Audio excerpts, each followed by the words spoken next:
please hit that subscribe button. Hey everybody, better suited to win the Stanley Cup this season. If you are new to the channel, the Washington Capitals, the Boston Bruins. Locked on and he scored! And we're live.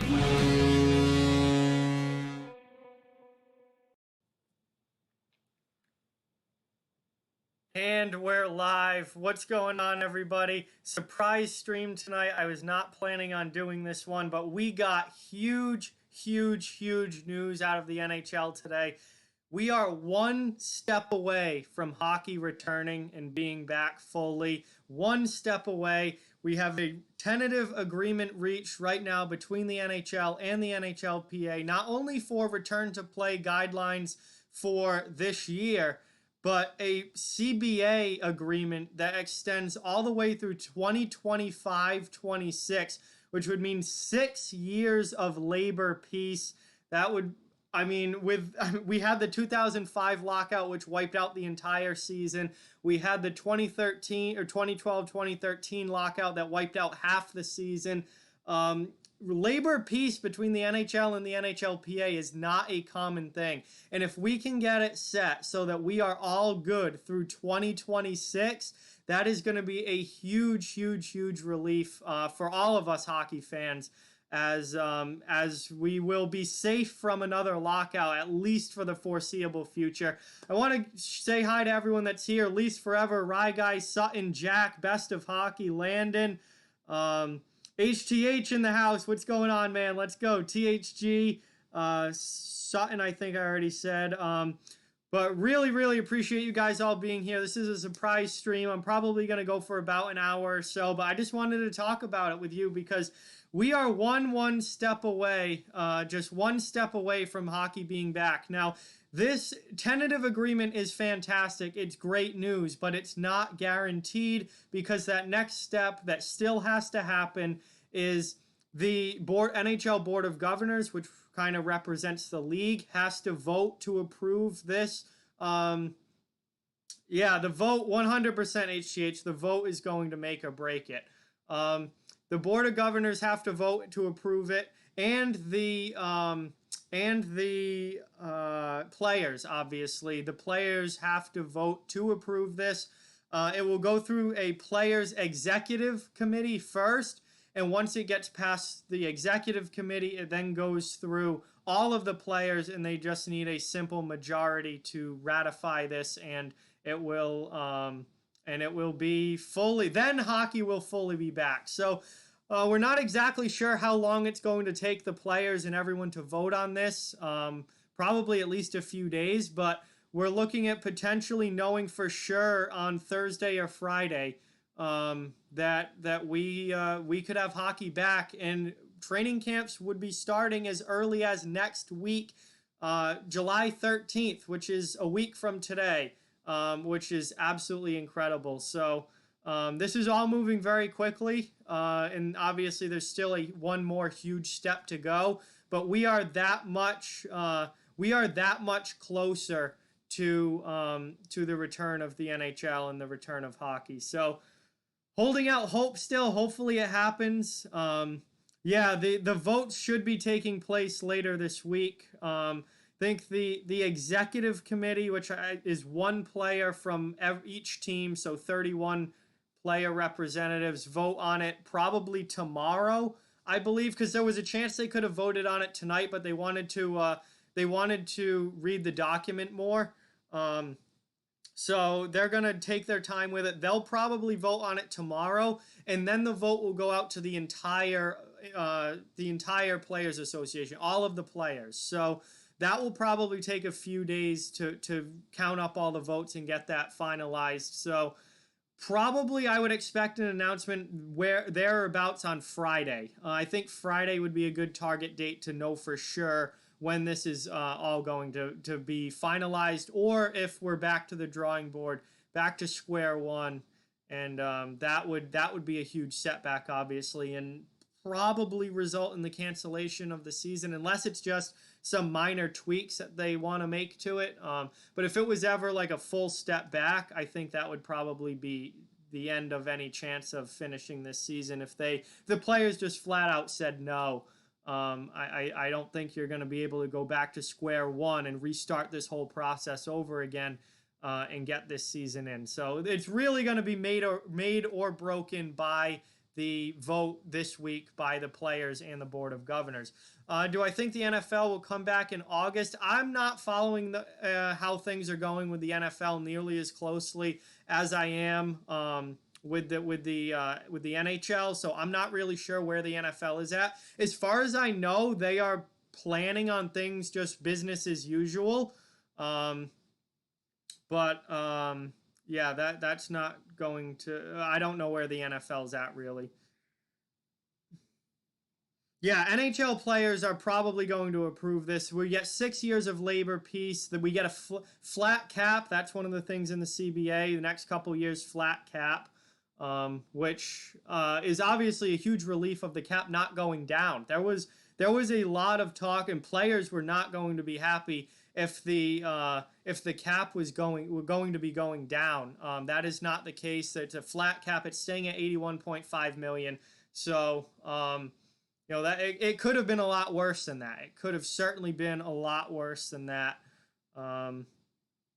All the as far as I have a lot of the main return to play questions were answered. NHL.com has a good document out about it. Key questions answers for phase 3 and 4. And that had a lot of the return to play, not the CBA questions. CBA is a whole other ball game. But they have appeared to have agreed on that as well. But a lot of the questions have been answered about the return to play in this document. So just some of the basic things here. Yeah, I mean, I definitely, there's certainly going to be some players that don't want to come back, but I do think a majority of them are going to want to come back. And they want to play. They want to finish this season. I think a large majority of everyone in general wants hockey back. Yeah, this is hopefully going to get approved. I know I cannot wait to see players back on the ice, but we'll have to. I just record Brandon. I'm very, very happy that Oscar Lindblom is cancer free and he's done with his cancer treatment. I just recorded my lineup projection for the Flyers video just a couple hours ago. I don't think they're going to let him play. That seems someone who's just endured months of cancer treatment. It doesn't seem like he should come back and play in the middle of a pandemic. I feel like he would be one of the people that medically would not be allowed to come back and play, but again, we'll see. That's not something, that's something that we just have to wait and see. Yeah, Rye Guy, I would expect that at least that much. No, I don't think he's not going to play, Brandon. I don't think so.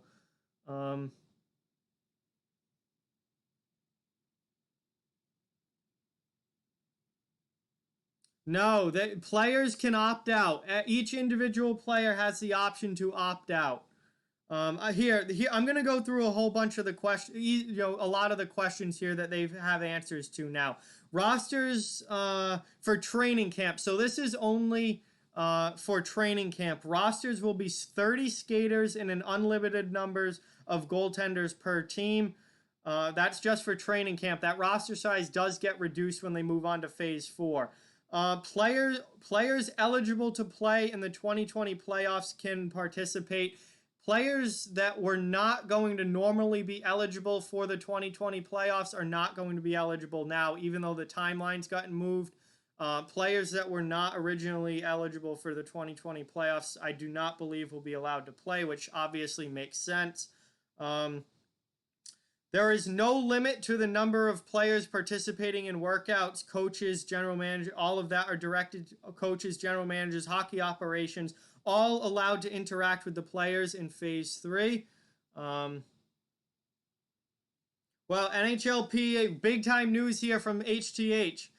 NHLPA exec exec board has concluded the call. They will send their vote over in the next 24 hours. If that passes, then the full NHLPA membership will vote starting Wednesday, and that's likely to take 2 to 3 days. So yeah, we're looking at Friday, Saturday, most likely for a final answer on whether hockey is returning or not.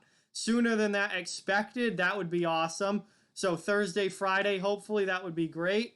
Yes, the NHL players have 3 days to opt out after the ratification of the of this final deal. They have 3 days to opt out if they personally want to opt out. Let's see.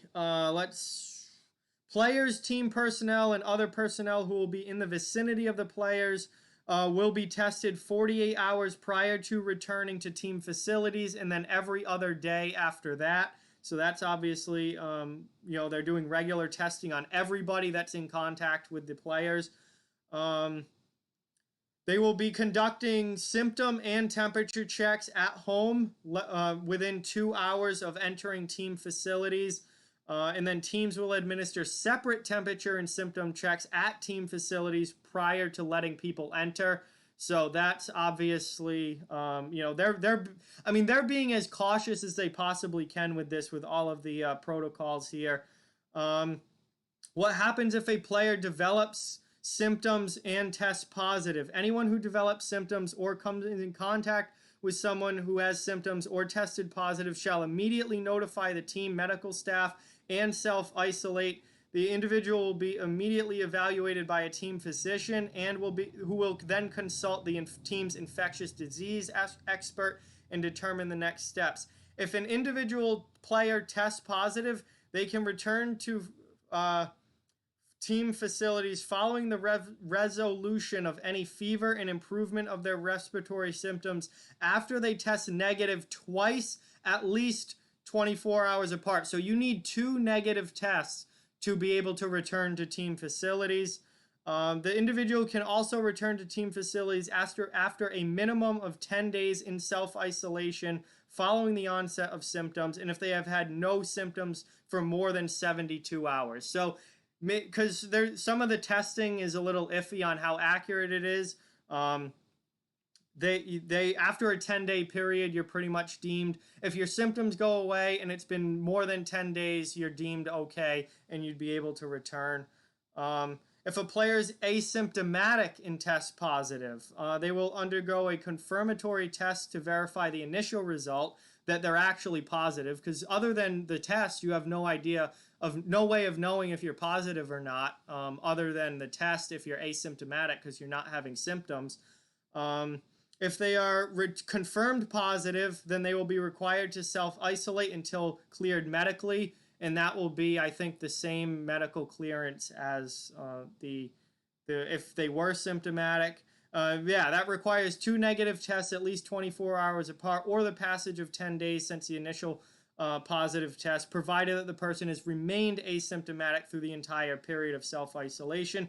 If the confirmatory test is negative, the asymptomatic person will remain in isolation and be tested again after 24 hours. If that test remains negative, the person will be permitted to leave isolation and return to the team. I think most people are going to be very, very happy that hockey is back. Hey, what's going on, Bobby? Butchers, Block, and Patriots Talk in the house. Thank you so much for stopping in. Really appreciate it, as always. Doing kind of a surprise stream tonight, but hockey is very, very close to being back, pending an NHL Board of Governors and NHLPA vote. They have tentatively agreed to the terms of return to play, as well as a new CBA, which sets the league up for labor peace for the next 6 years, which is obviously awesome news. Connor, what's going on? Welcome to the stream.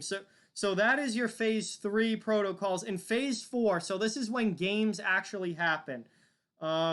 Games will obviously be taking place in hub cities. Yeah, please smash that like button, guys, and subscribe if you're new. Just going through some of the main points of this return to play protocols here. Games will be taking place in the hub cities, Edmonton and Toronto. Rosters will be limited to 31 players, including goaltenders. So that's 31 in total, which means I think every team... I think every team will carry 28 skaters and 3 goaltenders for that. So that's when games actually return. Hey, what's going on, Ben? Welcome to the stream. Right now, the timeline, Landon, is training camp starts July 13th. Teams move to the hub cities around July 26th, and then games resume on August 1st. That is the tentative plan for right now.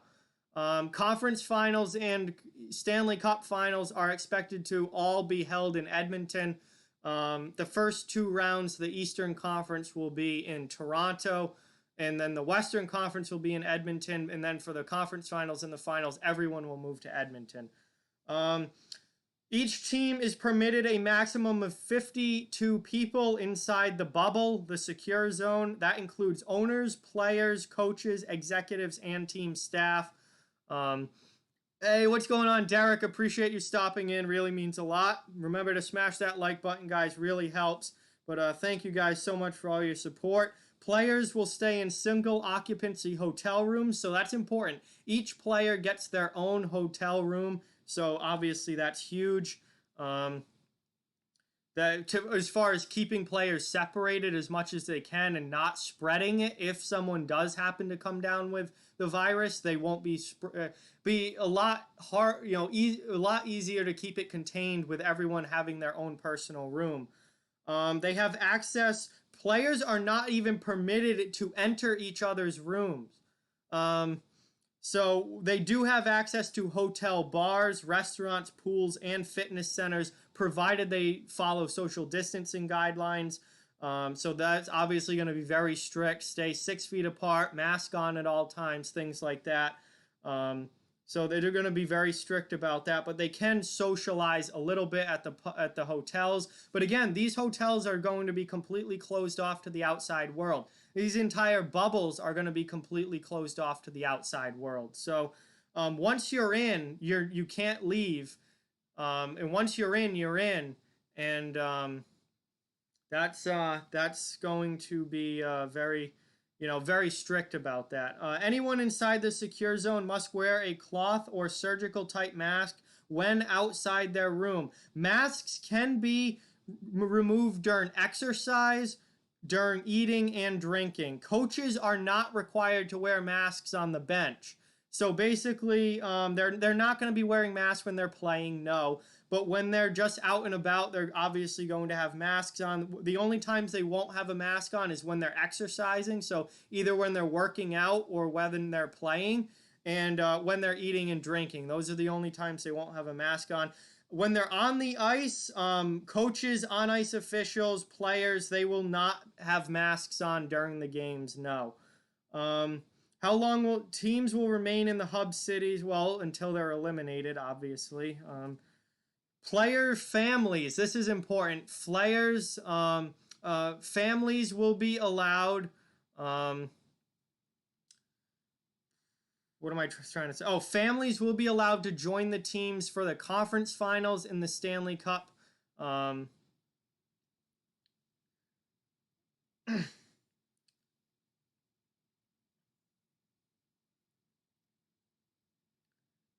just completely lost my train of thought. Oh, yeah. Families are allowed for the conference finals and the Stanley Cup finals. Let's see. Testing within the bubble. Each person will be tested 3 times, 48 hours apart, in the 7 days prior to their team's charter flight to the hub city. So they are getting tested. Yeah, Justin, what's going on? Welcome to the stream. Thanks for watching. I see you, man. What was it? So they're tested 3 times, 48 hours apart before going into the hub city. So obviously, for a player to go, all those tests have to come back negative. Once they are in the bubble, they will undergo daily tests. So they will be tested, symptom checked, and temperature screened every single day in the secure zone. And the protocols for a positive test are pretty much the same as phase 3. So isolation, they need 2 negative tests to return.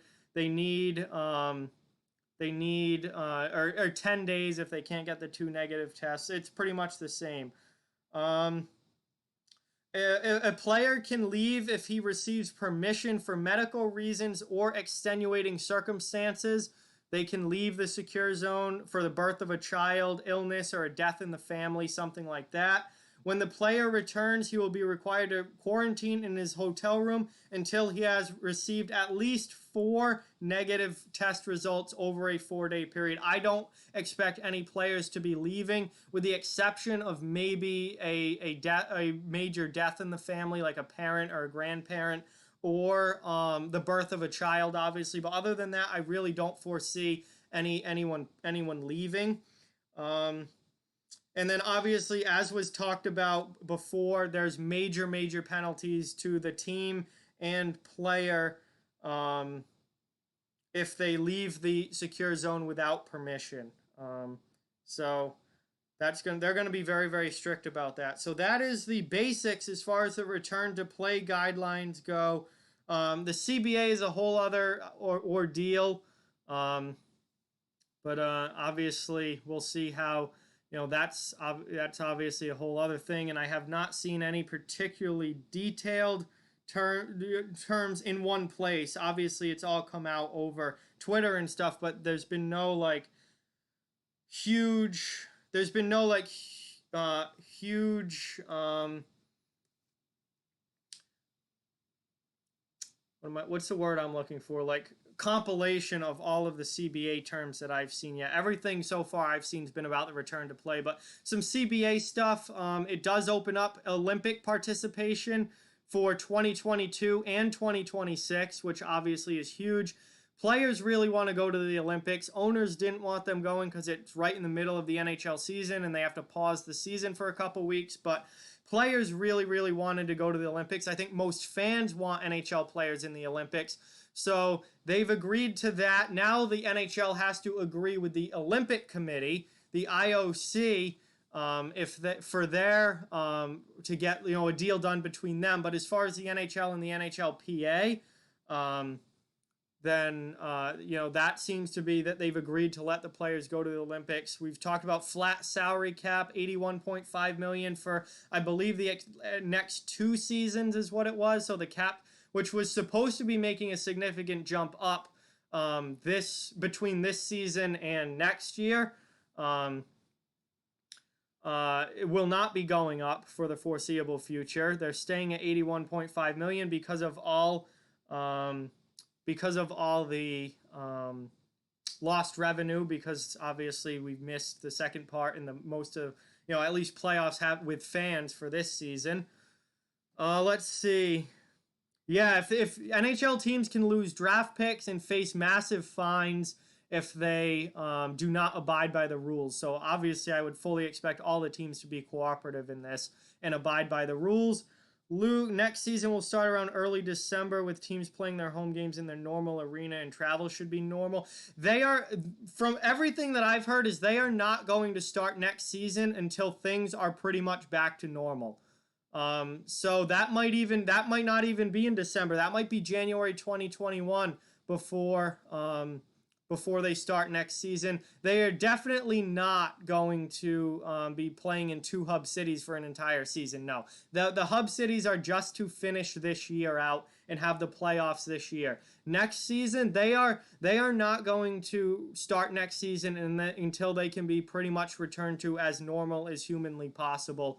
I know the owners don't even want to start until there's fans in the stands. They really don't want to start without fans next year. They're really gonna be pushing to have fans. Yes, lose draft picks, Leafs forever. They can lose draft picks if they don't abide by the rules. Hey, Eddie, what's going on? Welcome to the stream. Thank you for watching, as always. Great to have you here. Trying to think of what else. We got Olympic participation now. We've got flat salary cap staying at $81.5 million. I believe the league minimum salary was raised by $50,000 from $700,000 to $750,000. So that really helps out kind of the depth players and the bottom players in the league. Those are those guys that are on league minimum deals. obviously is different for entry-level contracts. Entry-level contracts are different, but for like veteran minimums who are on a full and not an entry-level deal, I believe they just raised the minimum $50,000 per year. So that's good for the depth guys. Let's see. I'm just seeing something here with regards to players who have signed late, whether they're eligible or not. Unsigned draft choices like Ilya Sorokin. So this is an Islanders tweet, but so using Sorokin as the example, can sign and burn their first year of their entry-level contract. Oh, but they are not. They can sign. Wait, they can sign to burn their entry-level years in 2019-20, but are not permitted to play in the return-to-play scenario next month. So these guys who are not signed yet, who are still unsigned, cannot play. Okay, they cannot play next month, but they can sign. Okay, so they can sign with the team and play, in the future, but they can't play in the return-to-play scenario. So their first season would be 2020-2021 then, if this is correct, from Arthur Staple here, who's an Islanders writer for The Athletic. So that's what he says.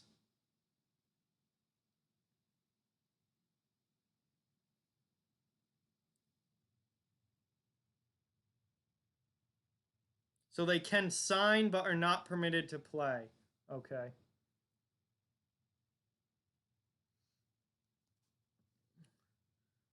If the season starts in January 2020, can they fit all 82 games? Yeah, the season will be going deeper into the summer than it ever normally would, but I think it's going to do that next year anyway. And they're going to want to get all 82 games. They're going to want a full season, and they're also gonna probably not start until December at the absolute earliest, probably January. So, yeah, it's gonna be a condensed schedule. You're gonna lose bye weeks. I think you're gonna lose the All-Star game most likely, because that will get you back about a week and a half to 2 weeks of games worth there. They're gonna have to condense the schedule a little bit, but they should still be able to get 82 games, I think.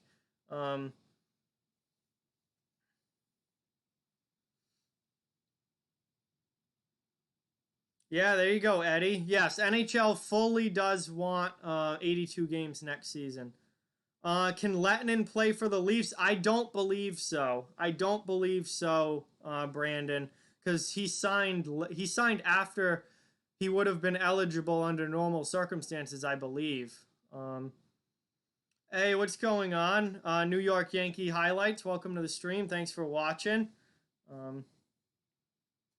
So I'll see if anything new comes out here. I'm on Twitter. I got it up on my phone right now. If anything new in particular comes out, I'm not really expecting any more news today. I think we certainly got our massive news for today.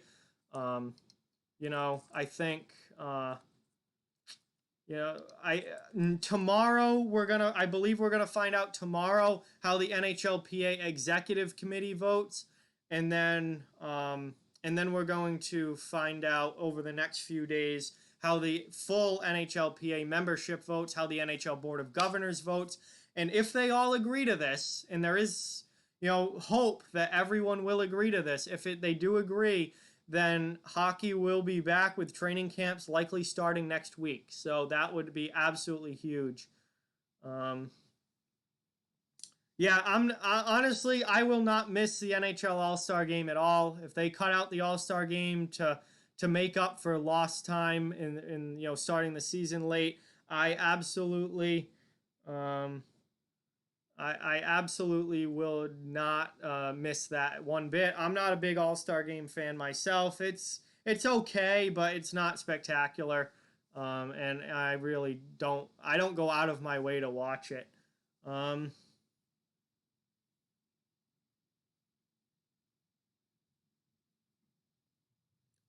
If I had to pick in a normal season, would I rather have the NHL have less or more than 82 games?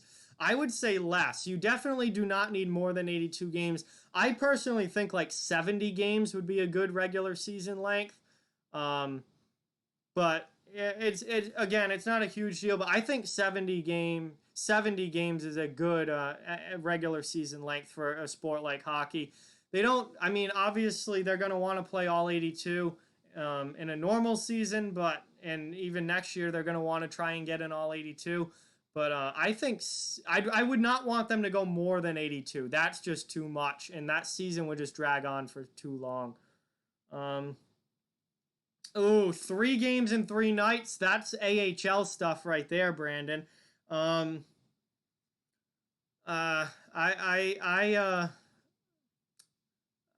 know, I mean, who knows? Maybe they will. I don't know if the players would want to do that, but in the AHL, I know because I watch the Providence Bruins, and they'll have a home game on Friday, an away game on Saturday, and then a home game Sunday afternoon. So in the AHL, you play 3 games in 3 days, but you also, you know, they don't really play during the week as much. So you probably have that whole week off as far as games go, or at least maybe a Wednesday game, but that's it. You know, you had at least two to 3 days off after that. So, but I know college hockey does back-to-back nights, but I don't think you really see 3 in a row for college, except maybe in conference tournaments. But I know the AHL does play 3 nights in a row sometimes, but that'd be tough at the NHL level. But, you know, again, there's going to have to be changes and sacrifices made here.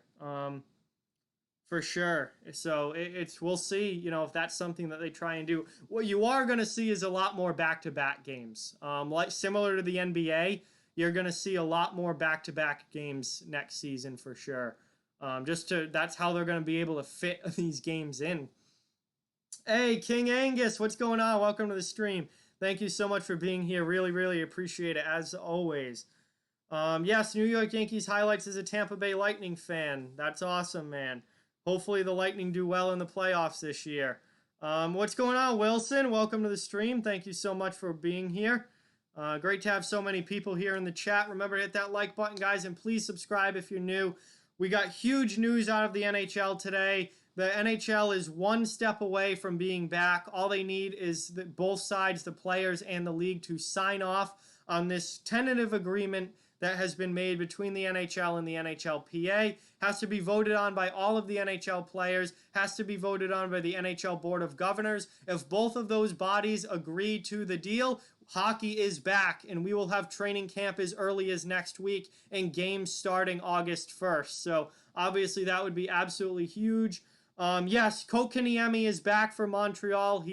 He's cleared, back practicing. I actually, excuse me, saw an article on Twitter yesterday about how he is fully recovered from his injury and should be good to go.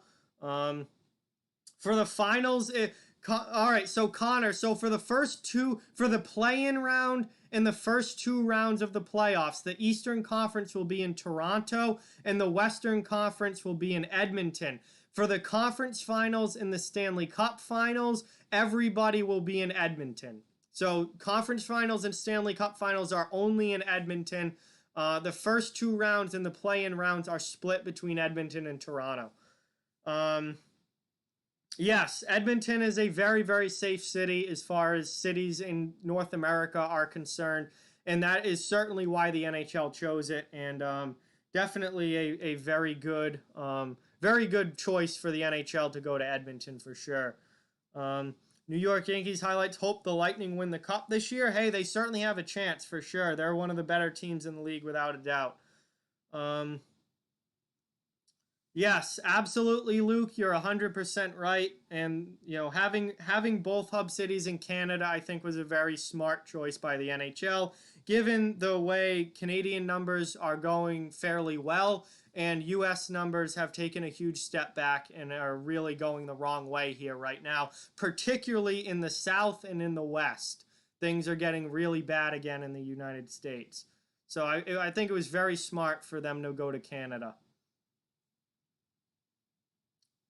I have no reason why the players wouldn't like Edmonton, Vaughn, and I have not heard that at all. I think the players are extremely happy to be going to such a safe city with such low numbers and somewhere that they can at least feel safe and like, you know, they can actually do this and not have issues with positive tests. All right, Brandon, sounds good, man. I should still be live. I'm going to stream until 8:30. and then I'm gonna stop her at 8:30, I think. But I just want to still be live, get a good chat in, and I'm gonna go live again later this week. I think I had another idea planned, another actual hockey card stream, because I got a new set thanks to one of my awesome subscribers. I got a bunch of new packs actually, but so I'm gonna do that later in the week. But this was kind of a surprise stream I just threw together like 2 hours ago because all this news came out and everything was agreed to, or tentatively agreed to. It hasn't been voted on yet, but tentatively agreed to, which is obviously massive, massive news for the NHL. So I definitely wanted to get a stream in and just discuss it, talk about it, and see, get everyone's thoughts. So, yes, Florida is really bad right now, but once again, this goes for the NBA, this goes for the NHL, and everyone that's using this bubble strategy. As long as they get into the bubble safely, without anyone that's positive, nobody is going to be going in and out of that bubble. So once they're in the bubble, it really doesn't matter where they are. It's going to be extremely safe. The problem is if the surrounding area is not good. The problem is getting into the bubble with everyone safe. And then if you don't know if you're asymptomatic and you don't know you have it and you're spreading it, and then you could spread it within the bubble, and that would be an absolute disaster. That would probably end up getting everything shut down if it spread that quickly.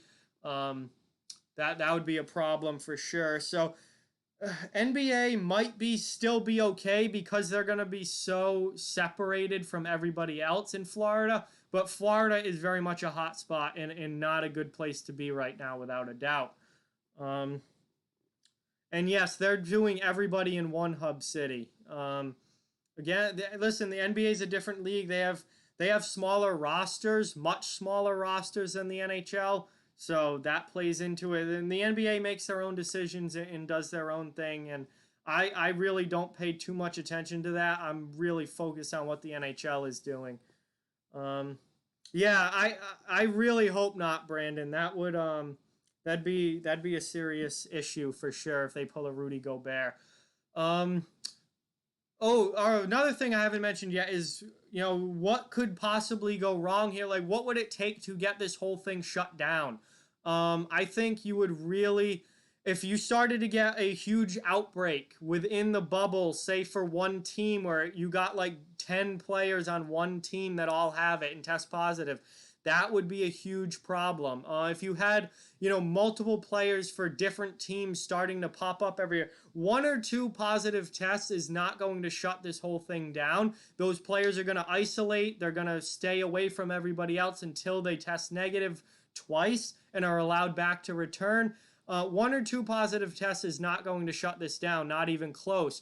If you start getting into players within the bubble testing positive across a lot of different teams, or a lot of tests within one team all coming back positive, then you're going to start to see a lot of potential for this whole thing to get shut down. But I think, again, once they get inside that bubble, I fully think they're gonna be fine.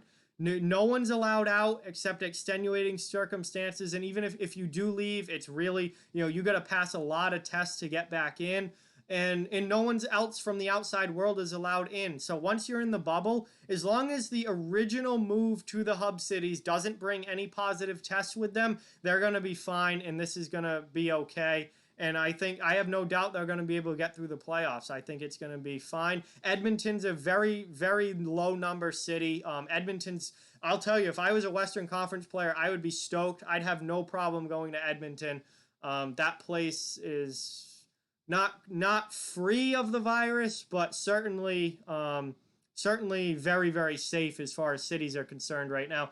Toronto, not as much, but again, once you're in the bubble, I think you're going to be fine. I do not have a bad feeling about this starting up. I think sports should have been back sooner. God, NASCAR's been back for 2 months now almost. Golf's been back for over a month. Baseball's coming back, basketball's coming back, hockey's coming back. Football doesn't even, like, they're going business as usual. They're not even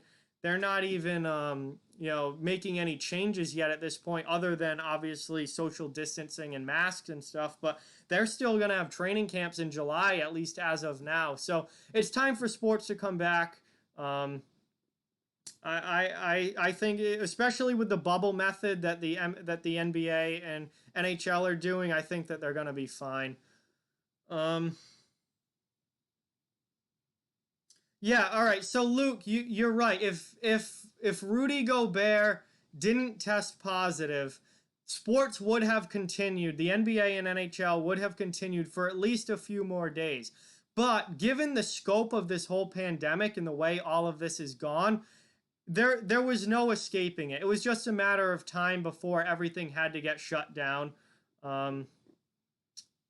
Like they have to, like, it was only a matter of time. It was whether it was mid-March or end of March. By the time this thing really was an outbreak and broke out across the world, players were going to get it no matter what. And whether it was Rudy Gobert, whether it was somebody else, people were going to get it, and sports were going to shut down just based on the sheer scope of this entire thing, where you have millions of people across the world getting it. But you're right. Sports would have continued for at least a few more days had Rudy Gobert not tested positive. That Rudy Gobert positive test is really what shut the sports world down for sure. But it was with it probably a week later, everything would have shut down anyway. Yeah, Kim, imagine Pittsburgh, Toronto. Oh God. Kim, Jesus, Kim. Pittsburgh, Toronto, getting first overall. Lafreniere on, oh my God. Lafreniere on Pittsburgh or Toronto. I don't even want to think about it.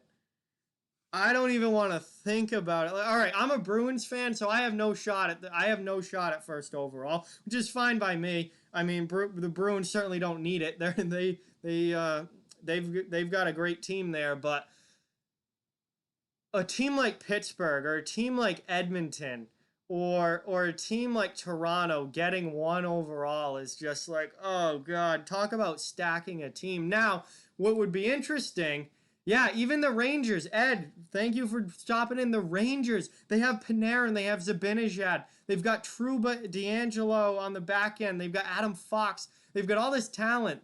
They've got all these young guys that are going to be stars in the league for years to come. Imagine if you add Lafreniere to that Rangers team. Like, oh my God. It's unreal to even think about. There's a lot of teams. Well, there's certainly, I don't know a lot, but there's certainly a few teams. Yeah, Vancouver as well, Brandon. An already stacked team with Horvat and Pettersson and Besser, JT Miller. Like, adding Lafreniere to a team like that would be insane. There's quite a few teams that I look at and go, if they get 1 overall, that is absolutely nuts. Yeah, see, Habs are a team that certainly could use it. They're a team that's a little short on high-end offensive talent. The Habs are certainly a team that could use him. The Coyotes are certainly a team that could use him, especially since I think Taylor Hall is leaving. So bring in Lafreniere to replace him. Who else? I think, trying to think of other teams that could really use him. Columbus, after losing Panarin, if Columbus gets him, that would be huge for them. Minnesota is a team that really is kind of lacking that offensive punch. They could certainly use him. So there are some teams that, with a chance at that 1 overall pick, that I really think could certainly need him and use him.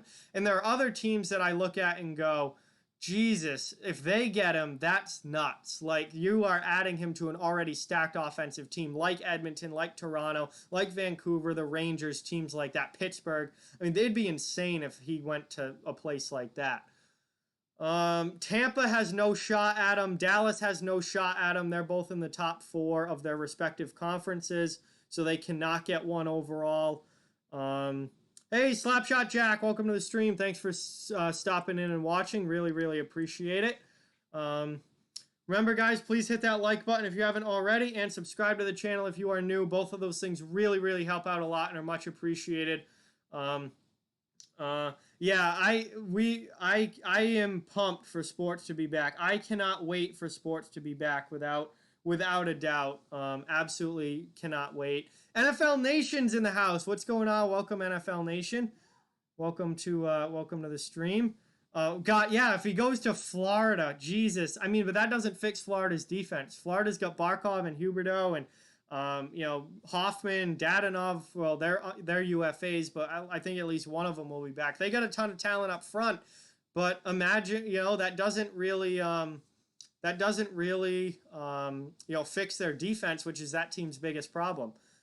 Let's see. Slapshot Jack has to wear a mask now wherever he goes. Yeah, you're in the South, right, Jack? So, I mean, South is just pouring in massive numbers again now. It's a whole second outbreak in the South right now. So, not surprising at all. Do I think the Lightning can win the Cup this year? Absolutely, they have a chance. In my way too early predictions, I actually predicted the Lightning to win the Cup. So, they absolutely have a chance this year, without a doubt. Without a doubt, no question.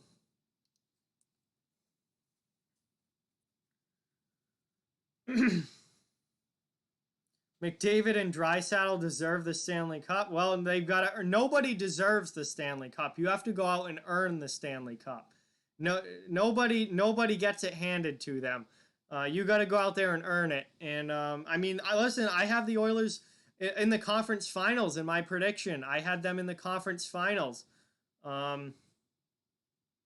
We'll see what happens. I think the Oilers are a team that could really go deep this year. They've got a lot of talent, and they've got a much better. They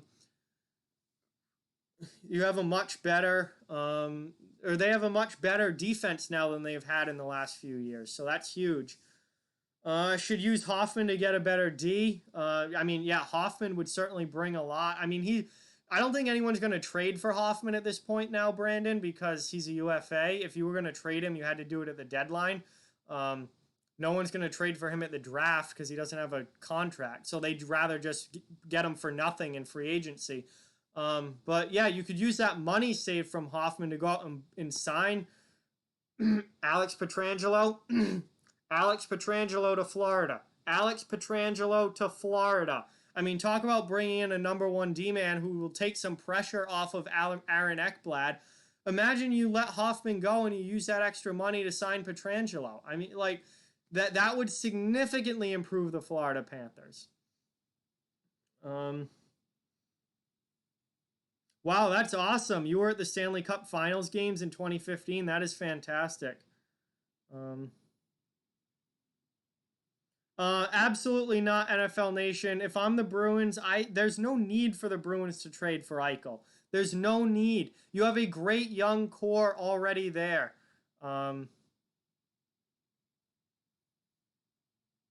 You have a great young core already there.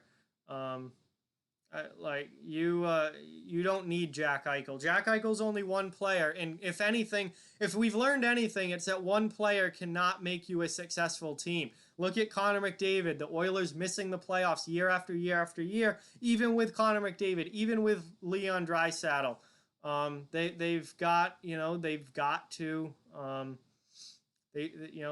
You've got to put a good team around them, no matter how good of a player they are. So if I'm the Bruins, I am not selling my entire future just for one player. Absolutely not. What did Roman Josi just sign for? I don't think Pietrangelo gets $10 million. I don't think you are not going to see contracts like Erik Karlsson's anymore. Not with the salary cap staying flat, and not with what's happened with Erik Karlsson, where he's been an absolute disaster. He's injured every year, and he's making $11.5 million per year. I think, let me check. What did Roman Josi sign for? Because I think Alex Pietrangelo is going to get a very similar deal to Roman Josi. Let's see. No, that was his last contract. I should just go to cap friendly. All right. Let's see. His cap hit starting next season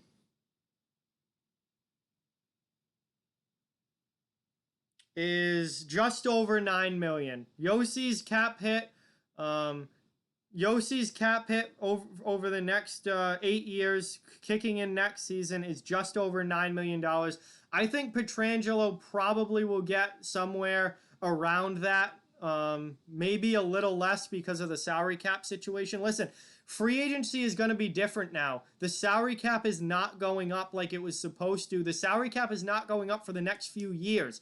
That's part of this new CBA agreement, is a flat cap at $81.5 million. It's staying where it's at. So you're not going to see the huge, double-digit $1 million per season contracts. Those guys that signed for that kind of money over the past couple years, the teams did those deals because they were expecting a significant boost in the salary cap over the next few years, and now that's not happening. So those $11 million per season contracts, they're just not going to be offered. You're going to be seeing the top guys getting $9 million, $10 million top, maybe. You're not going to be seeing $11.5 million, $12 million contracts with the current cap situation. Now, Roman Josi signed an 8-year deal making over $9 million per year. The Leafs absolutely do not have the cap space for Alex Pietrangelo unless they unload some serious money.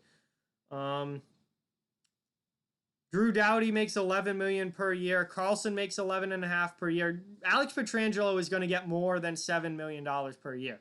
He is an elite number 1 NHL defenseman. He's in the Norris conversation this year. Pietrangelo is going to be getting a lot more than $7 million per year. He's definitely going to be getting a Josi contract, I think, probably $8.5 to $9 million on a long-term deal. Probably, let's see, he's 30 or 31 now. So then you're going to be looking at probably a 7-year deal for Pietrangelo at probably $8.5 to $9 million per year is what Pietrangelo will get. No, literally, guy, that New York Yankees highlights, that was literally in the CBA agreement today, is that there will be no NHL lockdown until for at least 6 more years. At least 6 more years. If this is agreed to. That's important. But if this is CBA and return to play plan is agreed to, they are set through 2025, 2026. So there will be no lockouts. Hey, Firestrike, welcome. Thank you so much for watching. Really appreciate it. Who stays, Dunn or Pietrangelo? I don't know, Brandon. That's a big decision for them to make. But only one of them, I think, is going to stay, for sure. I don't think St. Louis doesn't have the money to keep Dunn and Pietrangelo. So one of them's going to go, I think, and one of them's going to stay. All right, Brandon, thanks for watching. Appreciate it. Hey, HTH is back. Welcome back, man. Thank you so much. Really appreciate it. Oh, that is an option. That is an option that he could take a short-term deal, a 2 or 3-year deal, and then wait for the cap to go up. But then he's signing as a free agent as a 33, 34-year-old defenseman and not a 30-year-old defenseman. And that again, you're not going to get the full. You're not going to get as much money at that age as you would as a 30-year-old. It's up to Pietrangelo, really. He might just stay in St. Louis.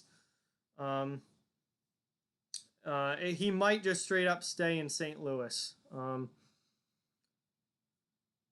wow, that's really sad, New York Yankees highlights. Do the Bruins have a bright future? Absolutely. Pastrnak, McAvoy, Carlo, Studnicka, absolutely. DeBrusk, 100%. With the NHL going back to the Olympics, what does that mean for NBC Sports and the NHL? Steven, it means that the NHL we're going to be blocking out 2 weeks of their season in February during the Olympics like they used to, which, again, I want NHL players in the Olympics, 100%. There's nothing wrong. There's nothing wrong with, stopping the season for a couple of weeks and getting the players on the world stage and playing for their country. So, as far as like a television contract or anything like that between NBC and the NHL, that is a whole separate issue. That is negotiated privately between NBC Network and NHL. So that's a whole separate issue. But obviously, NBC has the rights to the Olympic Games and the television rights, and they also are the television rights holder for the NHL. So I think that just strengthens the relationship between the NHL and NBC, because NBC wants to be showing the Olympics during Olympics. That's what they paid to broadcast the Olympics for. They don't want to have the NHL, which they paid a lot of money to broadcast the NHL, and the Olympics, which they paid a lot of money to broadcast the Olympics. They don't want them competing against each other. So the NHL is shutting down for the Olympics, sending their players to the Olympics, and watching them play on the world stage, opening up the audience to the entire world, and then coming back is good for the TV broadcast partners. It's good for NBC. It's good for the NHL. It's good for the players. It's really a no-brainer to me. The only people it may not be perfectly good for is the owners, because obviously they have to shut down the season. They miss out on 2 weeks during the year, and they also have the chance of potentially a star player getting hurt at the Olympics. But the benefit of broadcasting hockey and broadcasting the NHL's elite players on the world stage to the entire world is so much more important than, the potential of something like that happening. I really think the NHL going to the Olympics is the best thing and the right move, and I think it's good for everybody involved. All right, New York Yankees highlights. Thanks for watching. Really appreciate it, as always. Listen, those guys are paid less because they signed their contracts long before the cap was as high as it is. We're like, you gotta understand now. Yes, they did take team-friendly deals. Well, especially Hedman. Victor Hedman very much took a team-friendly deal. A lot of Tampa Bay Lightning players have. Kucherov has. Stamkos has. Hedman has. They've taken team-friendly deals. Carlson, when he signed his deal, that was the going rate for a defenseman like John Carlson. And Carlson also wasn't, he's really emerged as that Norris-level elite guy over the past couple of seasons. Before that, he was a very good defenseman, but he wasn't really that elite Norris-level guy. Now, over the past couple seasons, he's been that Norris-level guy. He wasn't that really when he signed that contract. So at the time that those deals were signed, though, that was the going rate. Now the going rate has gone up, but those guys are already locked into long-term deals. That's the benefit for the team of locking up a guy early. That's the benefit of locking up a guy early, is that down the road they're worth way more than what you're actually paying them. Yeah, we got an awesome chat going on, HCH, 100%. Great, awesome people here in the chat with very good questions, very good discussion and conversation. I'm really, really excited about that. This has been a lot of fun.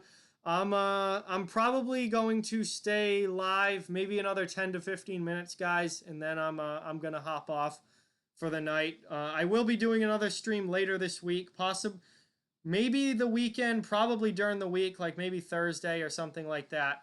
But I do really appreciate everyone being here. Please hit that like button if you haven't already. Those thumbs up help out a ton. And subscribe to the channel. If you are new, that really obviously helps out a lot and is very, very much appreciated. Great having so many people in the chat tonight. This was a surprise stream, wasn't planned or anything. But it's been a lot of fun. But let's see. Probably go another 10 to 15 minutes or so, and then I'm going to hop off.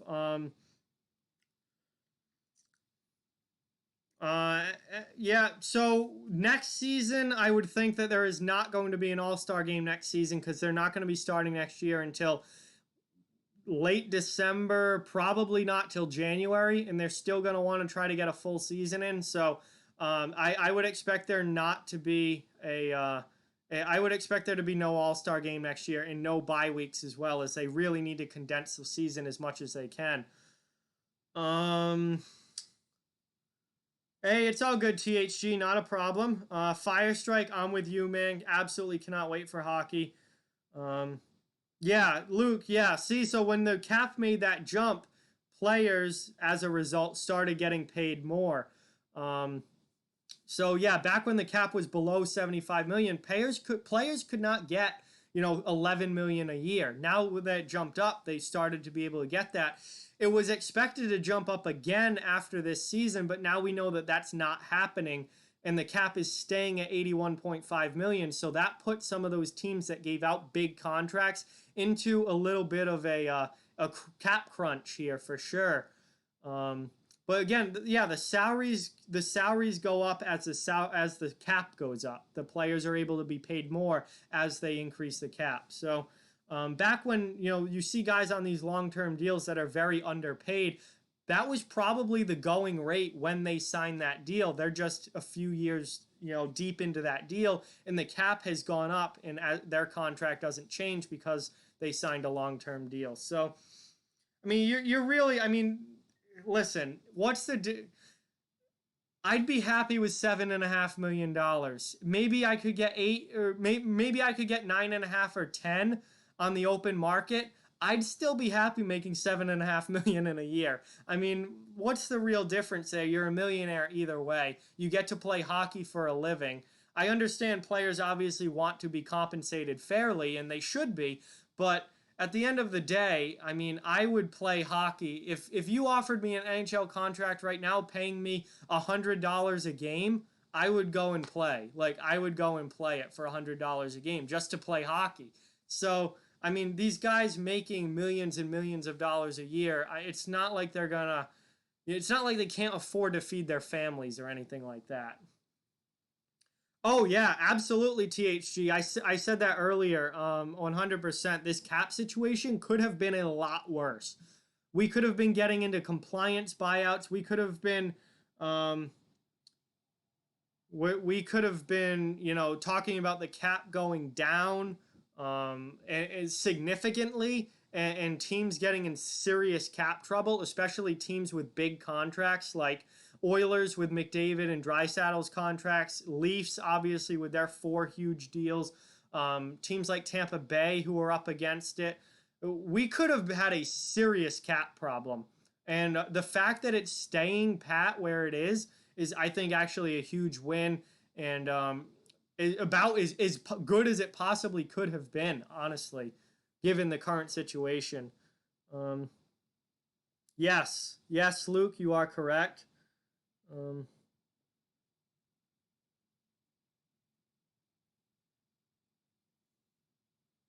So THG, compliance buyouts would have been no, it's not a stupid question at all. It's not something we see very often.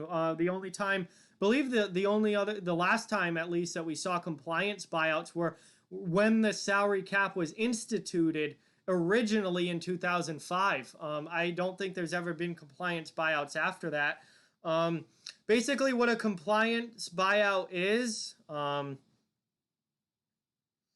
yeah, 100% HTH. Guys, pretty much everything I'm saying right now is only if this tentative deal is agreed to. So if the playoffs end up getting canceled or the players don't agree to this deal, then that changes. That everything I'm saying right now has potential to seriously change.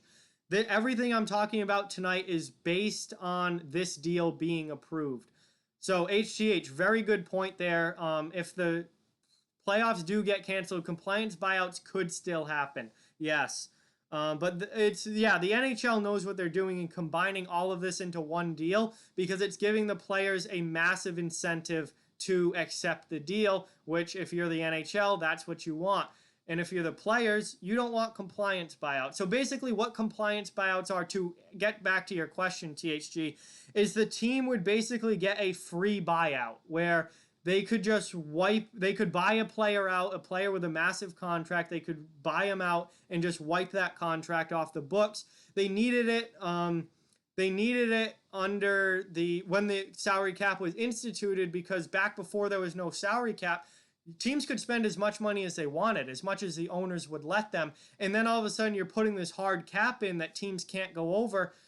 It's, how do you get under that cap without dismantling your entire team? You would have to dump off a big contract. So basically a compliance buyout. Let me see if I can get a pure, full-on NHL definition here. That can explain it even better than me.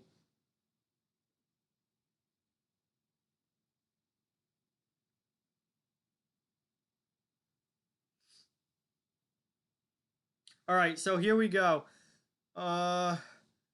Compliance buyouts allow National Hockey League teams to buy out a player's contract by paying him 2/3. Oh, okay. This is different. Okay, I didn't even realize this. I thought you could just wipe a deal. No, you pay him 2/3 of the remaining value of the contract over twice the remaining length. All right, I'm glad I looked this up. This wasn't even what I thought it was. I thought you could just wipe it. But no, you pay 2/3 of the remaining value of the contract over twice the length. So that is really okay. That's cool. So let's do an example here. Let's say you have a player. I'm not going to use a real player. I'm just going to make up a name. Marty Wilson. You've got a player, Marty Wilson. He makes $10 million. He's making $10 million per season. I want to keep the numbers flat for easy math. He's making $10 million per season over a 5-year deal. So basically what that would do is, as far as the cap was concerned, I guess his cap hit would then drop to $6.67 million per year, which is 2/3 of the $10 million. His cap hit would drop to $6.67 million, and it would be over the next, if he was on a 5-year deal, it would be over the next 10 years instead. Let's see, I'm going to keep reading this because now I'm learning. And honestly, I like learning, especially about hockey, because there's still plenty of stuff that I don't know. So let's see. So a team can buy out a player's contract by paying him 2/3 of the remaining value of a contract over twice the remaining length of the contract. If the player is under 26 years old, then the team may pay the player just 1/3 of the remaining contract value in ordinary course buyouts. Okay, so if they're under 26, it would basically be a 1/3 buyout then at that point.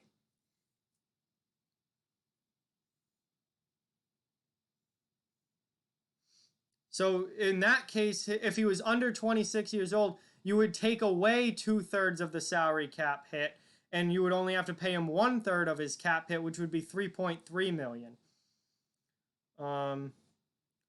If the player's under 26. Compliance buyouts follow the same formula as ordinary buyouts, but do not count against the cap. So that's obviously the huge... that obviously is a huge thing there, is that it does not count against the cap, which helps the teams a ton in keeping them under the salary cap. No, 2 compliance buyouts were granted for the 2012-13 season and the 2013-14 season, or one of those 2 seasons if a team needed them, because of the lockout and the cap not going up. So we have seen compliance buyouts other than 2005. Okay. The last compliance buyout that we saw in the NHL came back in June of 2014, and there were a bunch of teams. A lot of teams used these compliance buyouts back in 2013 and 2014. So it has been done before, more recently than I originally thought, and it's kind of a complicated process, but basically you get to pay them a partial sum of their cap hit and over a longer period of time, and the buyout does not count against the cap, which then is the point. It gets the team under the cap. Hey, Nordic, welcome, man. Thank you so much for being here. Really, really appreciate it. Welcome to the channel. Bada Bing is here as well. What's going on? Thank you, guys. Remember to hit that like button and or subscribe if you are new. Both those things really, really help the channel a lot. Well, I'm just about finishing up here. Yeah, then the Habs could compliance buyout Price, Kim. Absolutely, they could. I know I missed something from THG. Is that why DiPietro is getting $1.5 million until like 2020 something? I'm not sure if that was a compliance buyout or if that was some different kind of deal worked between him and the team, so I'm not 100% sure on that, THG, but it is a very real possibility. Because he was under a, he was under a, like a 10-year contract or, no, he was under a 13-year contract.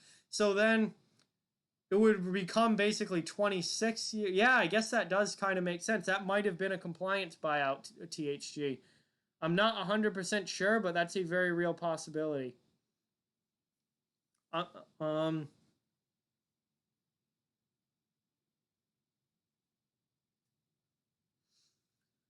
All right. Let's see. I've been going a little longer than I thought here. So, basically, I'm going to wrap it up, guys. We've gone over the return to play guidelines for the major parts of the return to play guidelines. Talked a little bit about the new CBA. NHL players returning to the Olympics could be massive. Should be a part of this. No, it's THG. It seems like you can buy out any player that you need to. Any. I wonder how, like, I don't know if no compliance buyout I don't think is affected by no movement clauses or anything like that. I'm not sure on that though, but I think you can compliance buy out any player, I believe, THG. But some of the CBA flat salary cap, staying at 81.5 million. NHL return to the Olympics. Those are kind of the big things. Return to play. Tons of guidelines. You can read them yourselves. They're all over social media now and on Twitter. There's a lot that goes into this, but we've discussed a lot of it. Thank you guys so much for watching. You as well, Kim. Have a great night. Thank you so much for watching. Brandon, THG, Sutton, Nordic, Bada Bing, all still here. Everyone that was here earlier, whether it's HTH, NFL Nation, Leafs Forever, Connor Viva. I know there were a bunch more people here that I'm not thinking of. Firestrike was here. A lot of people were here earlier as well. So really, really appreciate it, guys. Thank you. Have a great night, guys. And I will be streaming again at some point this week. Certainly hope to. And I'll definitely be talking to you guys soon. And with that, I'm going to sign off. Have a great night. And yeah, talk to you soon. Got lots of great content coming your way, so be on the lookout for videos as well. Brandon, really appreciate you as always, man. And that's going to do it for tonight. Peace out, guys.